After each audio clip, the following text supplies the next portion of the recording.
ओम श्री गणेशाय नमः। गंगानाथ गायत्री ज्योतिष यूट्यूब चैनल में आप सबका स्वागत। आज हमारी चर्चा का विषय है, क्या भूत प्रेतात्माओं का साया किसी घर या व्यक्ति में पड़ता है? क्या वास्तव में भूत प्रेतात्माएं होती हैं? 18 पुराणों के अंतर्गत गरुड़ पुराण के प्रेतकल्प में विस्तार से भूतात्मा प्रेतात्माओं का वर्णन मिलता है। श्रीमद् भागवत में भी धुंधुकारी की प्रेतात्मा का वर्णन मिलता है। श्रीमद् भगवद गीता में भी भूतात्मा प्रेतात्माओं के होने का संकेत भगवान ने स्वयं दिया है। अब प्रश्न है, भूतात्मा प्रेतात्माएं कौन होती हैं?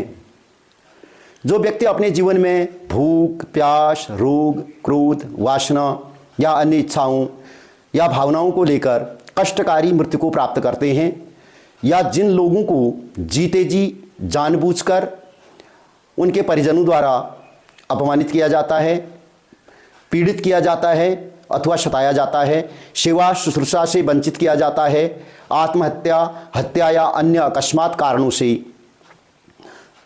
दुर्मरण को प्राप्त होते हैं, मरणोपरांत भी जिनकी अर्धदैविक क्रियाएं अर्थात मृत्यु के बाद की जाने वाली क्रियाएं, श्राद्ध तर्पण आदि नहीं होता, इस प्रकार की आत्माएं मृत्युलोक में अपनी इच्छाओं की पूर्ति हेतु भटकती रहती हैं तथा मृतक आत्माओं का जीवन काल में जिन लोगों या परिजनों से संबंध अधिक रहा होता है, उन लोगों या घरों में ये अतृप्त आत्माएं भूत प्रेत के रूप में अपने लक्षण दृष्टांत कराती हैं। कृष्ण पक्ष में इन आत्माओं का प्रभाव अधिक सक्रिय हो जाता है। अतः स्पष्ट है कि भूत प्रेत किसी मृतक की आत्मा से ही बनते हैं। कभी कभी कमज़ोर ग्रह दशाओं के कारण भी किसी व्यक्ति में इस प्रकार की उग्र रूप आत्माएं, जिनका उस व्यक्ति से दूर दूर तक कोई संबंध या परिचय नहीं होता है, संयोगवश किसी तीर्थस्थल, शमशान घाट या उनके मरण स्थल पर पहुंचने से अथवा रात्रि में इन उग्र आत्माओं की सक्रियता पर जाने अनजाने पहुंच जाने से इन बुरी आत्माओं का साया किसी भी व्यक्ति पर पड़ जाता है। बहुत समय से छोड़े हुए घरों में या खंडहरों में या बंगलों में भी इन आत्माओं का साया रहता है।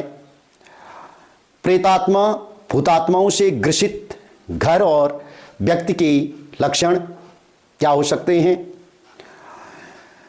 धन की बर्बादी, आकस्मिक दुर्घटनाएं, बाल बच्चों को तरह तरह की पीड़ाएं, कष्टकारी रोग, संतान बाधाएं, बार बार स्त्री का गर्भस्राव, घर में अति कलह कलेश, बंधुओं में विरोध, तनाव, डिप्रेशन, घर में हमेशा उदासी छाए रहना, उन्नति के अवसरों में बाधाएं आना, किसी सदस्य की बुद्धि भ्रमित होना, नशापान में डूबना, घर में कर्कश स्वर, अटपटी आहटें सुनाई देना, सायंकाल कौओं या चमगादड़ों का घर के इर्द गिर्द उड़ना, मकड़ी या ततैयों के जाले घर में अधिक बनना, सर्प बिच्छू आदि विषैले जीवों का घर के निकट अधिक दिखाई देना, फल फूलों की वाटिका में नीरसता आना, दुस्वप्नों का अधिक प्रकट होना आदि अन्य और भी अनेक लक्षण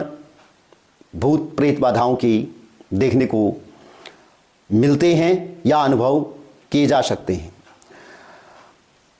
अगर किसी घर में या किसी व्यक्ति में भूत या प्रेतात्माओं की बाधा है तो क्या उपाय किए जाएं? इन पर भी शास्त्र में बहुत सारी बातें या उपाय आए हैं।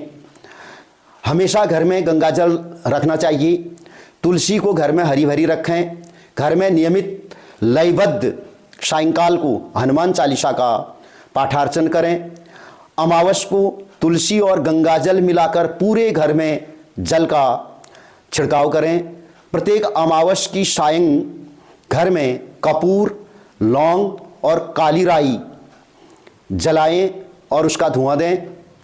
अमावस की रात्रि एक दक्षिण मुख दीपक घी का बनाकर अपने घर की दक्षिण दिशा में जलाएं। घर में मोरपंख रखें।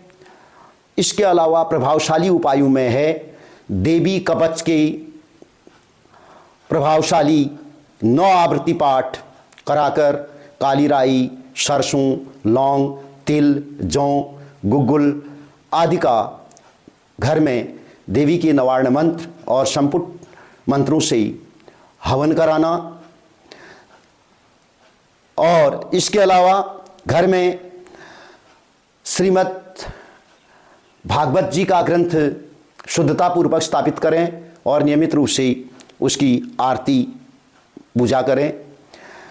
वर्ष में पड़ने वाली सोमवती या भामवती अमावस्या को अपने घर में गजेंद्र मोक्ष स्तोत्र का पाठार्चन कराएं। घर में गायत्री का जाप कराएं।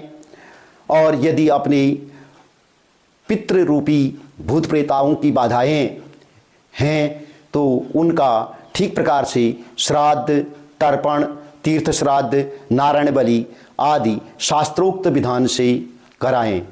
यदि किसी व्यक्ति में जाने अनजाने कोई प्रेतात्मा का अन्य साया है तो उसके लिए भी आप 7 लौंग के फूल एक काले कपड़े में बांधकर उसमें 3 गांठ लगाकर और 7 बार उस व्यक्ति के सिर में घुमाकर किसी बहते हुए जल में प्रवाहित कर दें तो उसको लाभ हो जाएगा।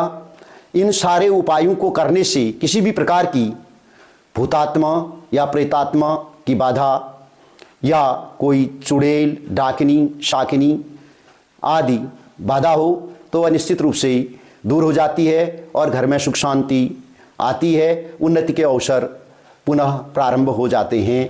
आशा है इन उपायों का लाभ उठाएंगे। धन्यवाद। नमस्कार।